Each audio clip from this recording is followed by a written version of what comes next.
So okay, in this video we'll be seeing XML and DTD, and also we'll be seeing elements and entities. So let's get started. So I'll be covering only basics of XML that are required for exploiting this XXC. So there is so much depth for this XML, so you can refer to some online websites as well.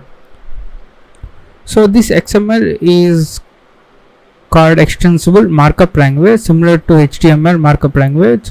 So in HTML we have the predefined tags like anchor tag, h1 tag, paragraph tag, image tag, etc. So all of these are already predefined, so you cannot put your own tag. So that is only for viewing in the browsers, so viewing the web pages.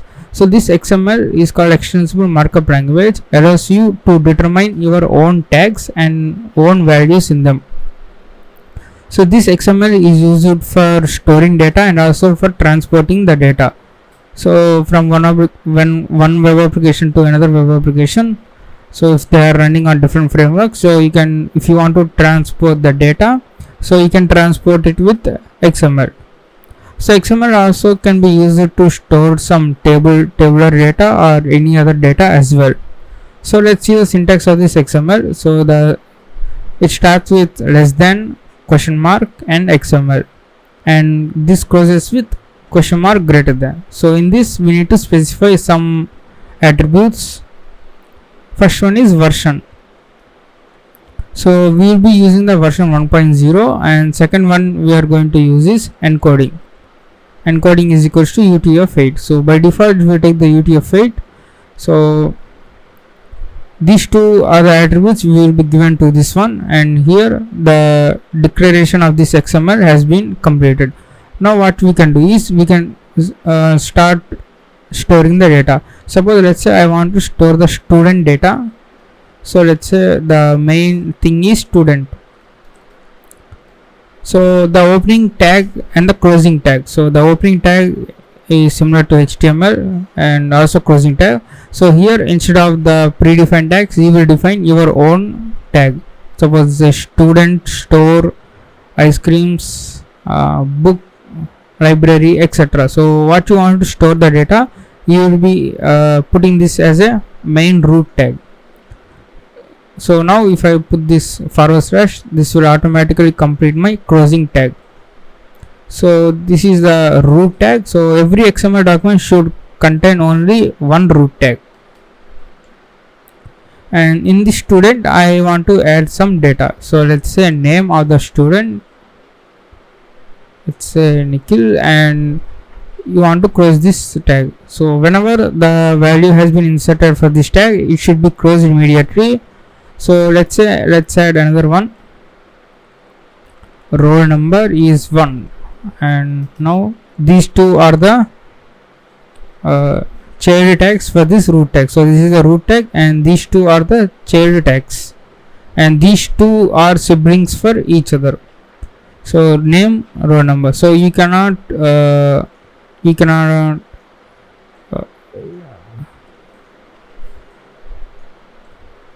so if there is a opening tag, after its value there should be a closing tag. You cannot put the closing tag like this. Okay, so let me delete this. So it should be a well formed representation.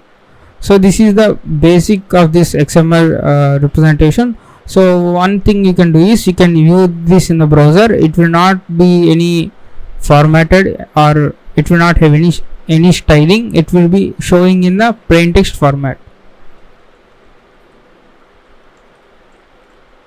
So let's open this in the Chrome, and you can see XML file does not appear to have any style information. So document tree has been shown below. So this is the student tag, and you can see the tags are in the purple color and the values are in black color. So you can also see this little drop down. So you can close this one to see the only the root tags, and if you expand this you can see the child tags as well. So sometimes if there are any errors in your XML, sometimes browser will tell you the error, or sometimes it will not display the actual sum of this data. So let's cut this one and paste here. and let's refresh, and here you can see it did not uh, show me any error. It just displayed in a plain text format. But if you are sending the data to any other server, so if the XML parser is going to extract the information, then you will get the wrong information.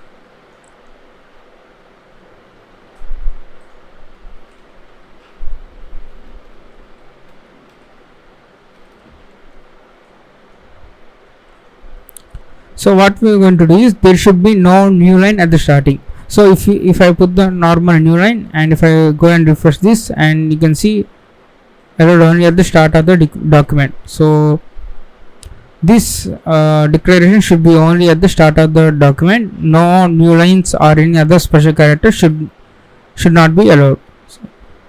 So if I remove the new line and again refresh this, and you can see we got the data. So this XML follows very strict representation. So this is the basic XML. You can also add some attributes, like if you want to add like student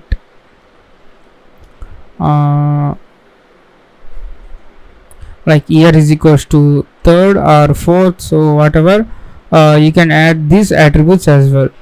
So these attributes are used to define among the these tags. So if you don't want to add a new tag, so if you want to continue with this student, so you can't add like particularly student first year and another tag student second year. So in order to make this less complex, you can add the attribute year is equals to 1, 2, 3 or 4, etc. Now we will be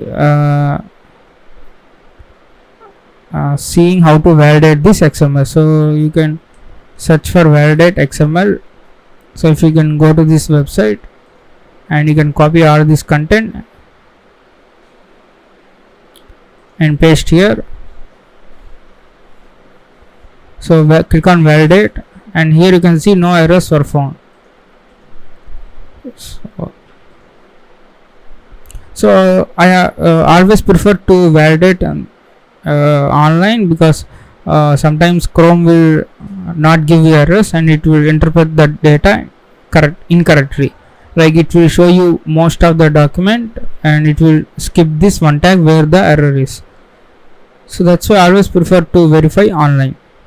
So the next thing we'll be learning is DTD. So that is document type definition. So what this DTD tells is, what is the structure of this XML file.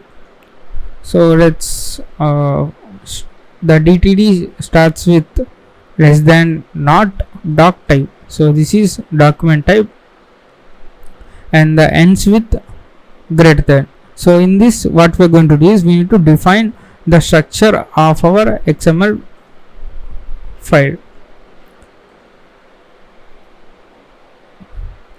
So you can give this as anything, document type test, and what you need to do is, you need to specify the list of things you need to define. So what I can do is, I can hit enter and I can put the list. So in this list, I want to define whatever the structure I want to define. So first one is, you need to determine using the element tag. So this is one element, and this is another element, this is another element. So the first one is element student, and this is the root tag. So that's why what we're going to do is, we need to include the child tags for this root tag. So the child tags for the student tag are name and roll number. So you need to determine this name comma roll number. So this is one root tag, and next one is, you need to determine this name as well, name, and you need to determine this as PC data. So this is a plain text character data, so it will be like normal string format, and row number PC data. So this is document type definition. So this XML parser, on seeing this one, will try to understand the XML structure and try to parse the content. So you can copy this one. Let's try to validate this. Oh, error has been found.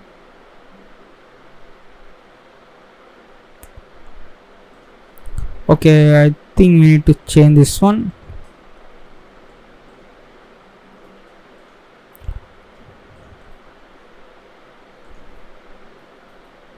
Okay, sorry for that. So we need to keep the same name. I thought it will only see this one. Also, you don't need to specify the root tag for this.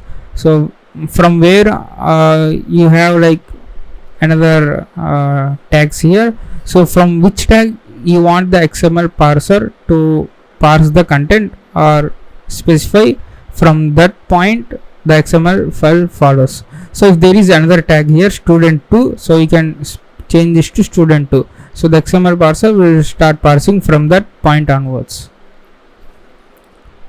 So this is the DTD, and I want to show you another one, that is the character data, that is C data. So sometimes you can see here greater than, less than. So if you want to use them in the values, if I put like this, and if I go and refresh this, so let's put semicolon. Okay, here it's showing this.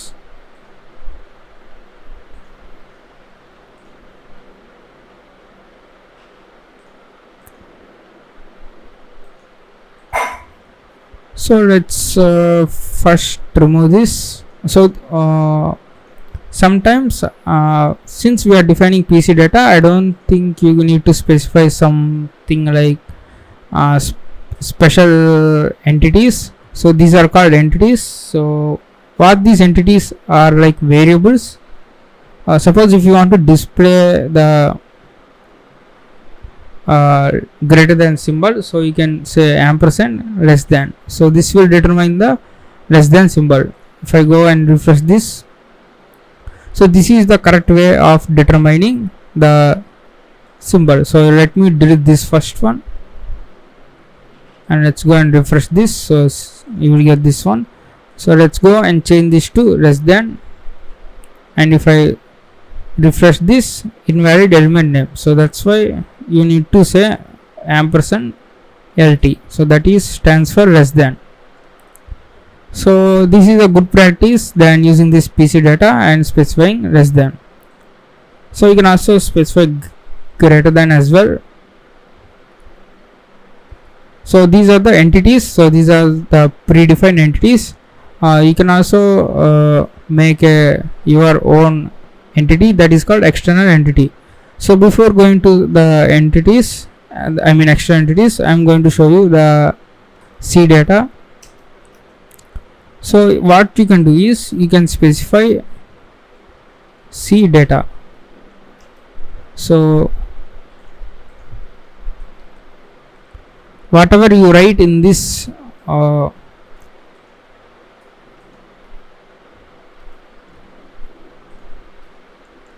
so whatever you write in this C data list, so that will be represented exactly what it is.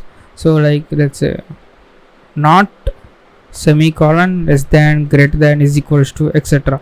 So these special characters will not lose their specialty, and it will be represented as usual. So okay, these will be represented like this along with this C data. So the XML parser will recognize the C data and it will extract only this content. So if you want to say name is equals to T dot Nikhil semicolon 1 to n, so like this, if you refresh this, you will get this exact same character set.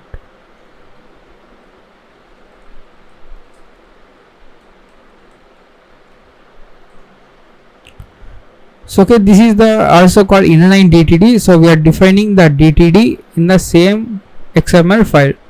If you want to specify in the separate file, so you can do like this. So you need to just specify the structure, and you can point this to this here. So you can say system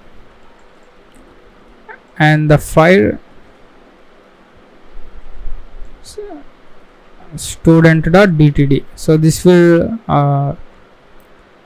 the server will try to fetch the file from the local computer at this path, and it will try to validate this XML file. So that is about the external DTD. So another thing I want to tell is that is entity, external entity. So we are going to declare our own entity. So entity is like simple variable in the programming language which is used to store some value. So let's say entity my variable. So let's say some string.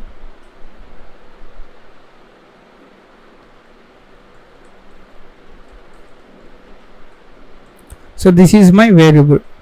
So this is like entity. So whenever I want to use this welcome to the course string, I can simply use my variable. So let me remove this one, and let's say so ampersand my variable semicolon. So this string will be replaced here.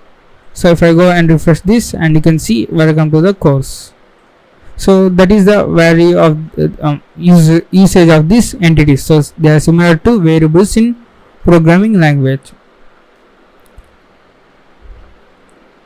So that's all for this XML and DTD video. In the next video we will be seeing the XLC attacks.